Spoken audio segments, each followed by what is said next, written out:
بسم الله الرحمن الرحيم. الحمد لله رب العالمين، والصلاة والسلام على سيد الأنبياء والمرسلين سيدنا محمد وعلى آله وأصحابه. وقرمدي صدح بقول إيا سقالات تحانيه تاريخ ذا إسلامك.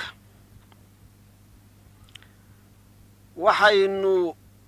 waayahanba ka hadlaynay dagaalada 200 ee sannadood socday ee la magac baxay macatabku dirirka, kuwaasoo u dhaxeeyey xoogagii islaamka iyo kuwii gaalada. deriskii ka horreeyey waxa inoogu joogtay markii laba ciidan oo xoog leh, mid islaama iyo mid gaalo ah, ay isugu yimaadeen agagaaraha buurta dabariya loo yaqaano. haddaba ciidankii muslimiinta ee dabariyo qabsaday wuxuu dhammaa amba uu gaarayay ilaa 12,000 oo mujaahid. ciidankaa xoogga leh waxaa soo duldegay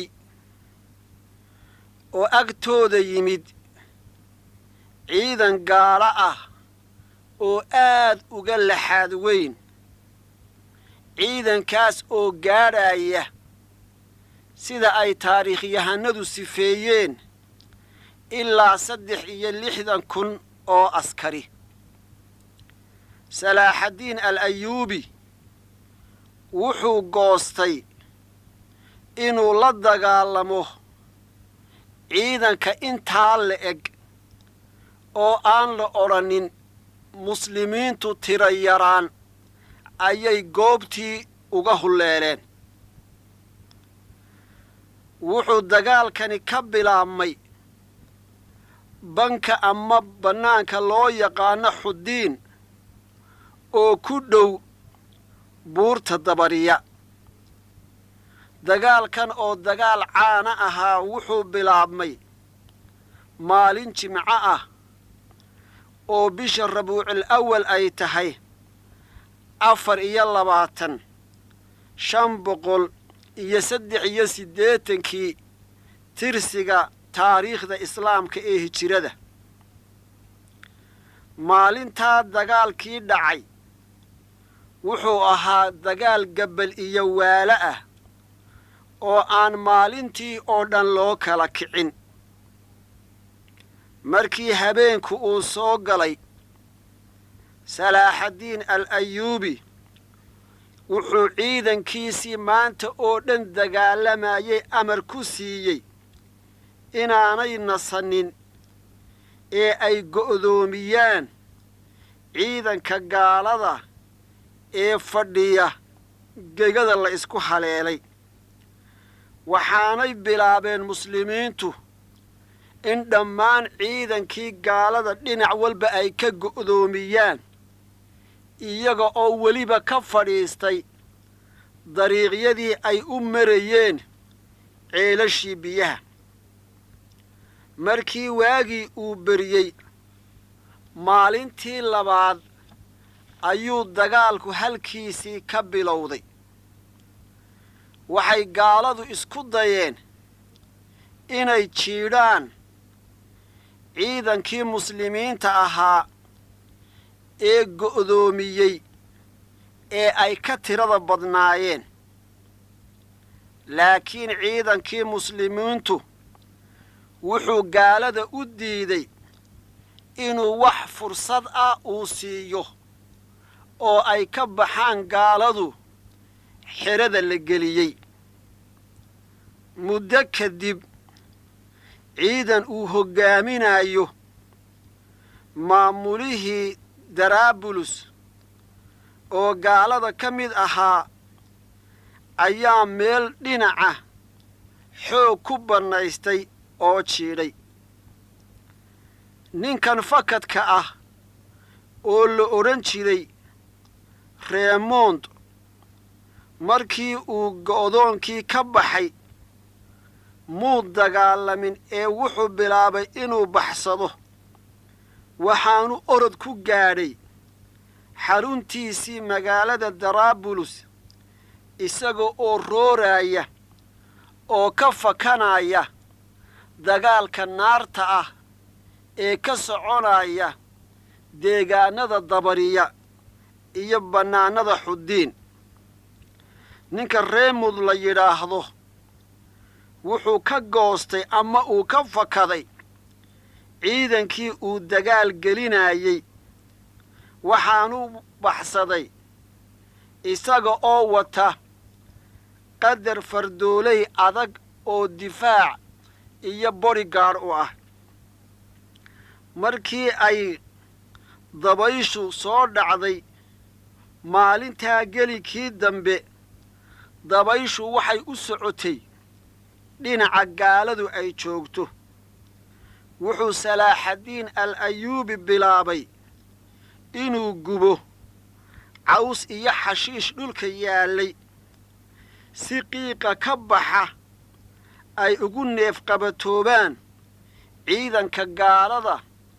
oo ay dhinacooda dabayshu u socoto qiiq aad u fara badan iyo olol ballaaran oo gaalada leefay ayaa dhinacoodii u holcay amba u kacay arrintani waxay gaalada ku kordhisay kulayl fara badan iyo haraad iyo rafaad hor leh waxay arrintani ku khasabtay gaaladii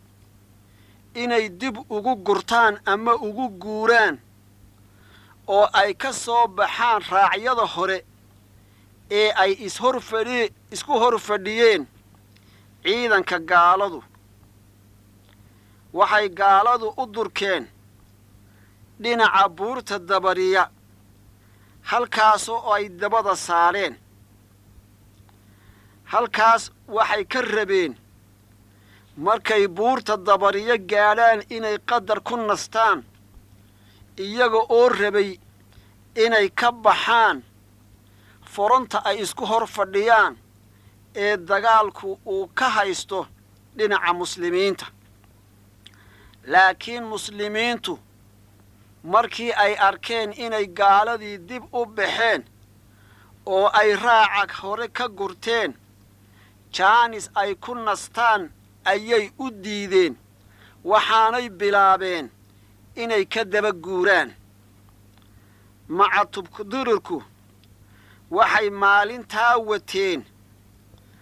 dagaalkaasi macatab caan ahaa oo la odhan jiray salaabuut oo ay aaminsanaayeen inuu yahay macatabkii lagu deldelay sida gaaladu ay aaminsan yihiin nebi ciise deldelaad nebi ciise la deldelayna ma jirto sida ilaahay uu kaga warramay kitaabkiisa barakaysan salaabuut macatabka la magac baxay wuxuu ahaa macatab ay aad u karaameeyaan oo ay aad u maamuusaan oo gaalada agtooda ku weyn waxaanay macatabku dirirku macatabkaa caanka ah waxay u soo qaateen si ay isu xamaasad geliyaan oo ay barako uga helaan sida iyagu ay aaminsanaayeen waxaanay doonayeen oo ay aaminsanaayeen haddii macatabkaa salaabuut la yidhaahda ay wataan in ciidankoodu ay dagaalka ku halayli doonaan arrintaasi ayay aaminsanaayeen weerar adag ayaa maalintaa muslimiinta dhinaceeda gaalada kaga imanayay weerarkaa adag awgeed gaaladii dib ayaa loo riixay halkaana waxay kaga tegeen macatabkii caanka ahaa ee magiciisa aynu ku sheegnay saalaabuut oo ay yidhaahdeen waa macatabkii lagu deldelay nebi ciise oo ay lahaayeen wuu barakaysan yahay macatabkii caanka ahaa halkaasi ayay kaga tegeen waxaana macatabkaa qabsaday oo gacanta ku dhigay dadkii muslimiinta ahaa ee ciidankooda uu dagaalgeliyaha u ahaa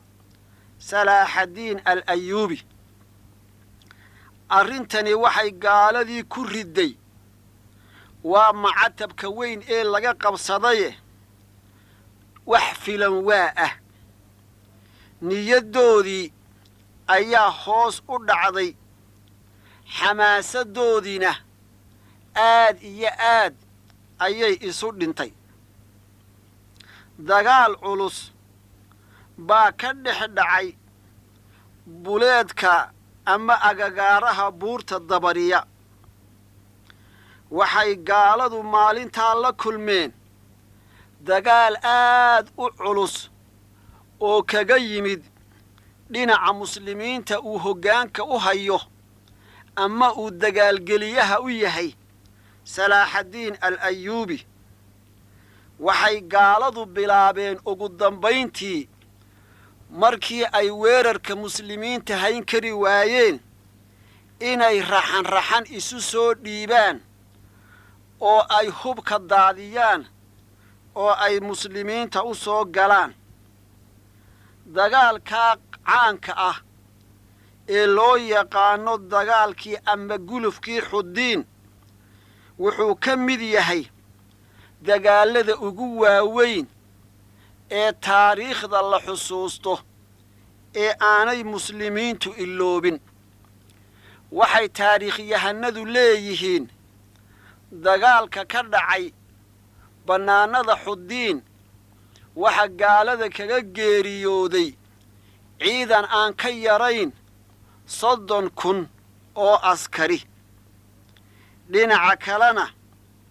waxa isa soo dhiibay ama gacanta lagu dhigay ciidankaa ciidan le'eg oo tiradiisu ay gaadhayso ilaa 30,000 oo askari oo kale dagaalka xuddiin wuxuu ka mid yahay dagaallada ay muslimiintu taariikhda ku xusuustaan intii ay ishayeen gaalada macatabku dirirka ah oo aynu ku sheegnay in dagaalladaasi ay socdeen ilaa 200 oo sannadood maxaabiistaasi faraha badan ayay muslimiintu gacanta ku dhigeen maalintii xuddiin salaaxaddiin al ayuubi hoggaamiyihii ciidanka muslimiintu marka uu arkay guusha u soo hoyatay ciidankii muslimiinta ee laga tirada badnaa farxad awgeed sujuudu shukri ayuu dhulka taabtay ama sujuud rabbi ayuu dhulka u dhacay maalintii xuddiin dagaalkaa ay muslimiintu guusha weyn ku gaadheen waxay meeshaa ka heleen qaniimooyin aad u ballaadhan oo aan la tirin karin hub iyo saanad milateri iyo adduun iyo xoolo ayay maalintaa muslimiintu taabeen markii dagaalkaasi uu dhammaaday mujaahidiintii foromaha ku jiray waxay bilaabeen tahliil iyo allaahu akbar iyo ilaah baa weyn mahadnaq iyo shukri ayay ilaahay subxaanahu wa tacaalaa awgii iyo ilmo ayay daadiyeen iyaga oo alla ugu mahadnaqaaya guusha uu ka siiyey ciidankii aynu odhan karaynay way ku shallaamayeen dagaalkaasina dagaal taariikhda galay ayuu ahaa bal gebagebada dagaalka xuddiin iyo urursiga qanaa'imta iyo waayaha farxadeeda maanta ay muslimiintu dareemayaan bal giraanta taariikhdu dhinacay u rogmanto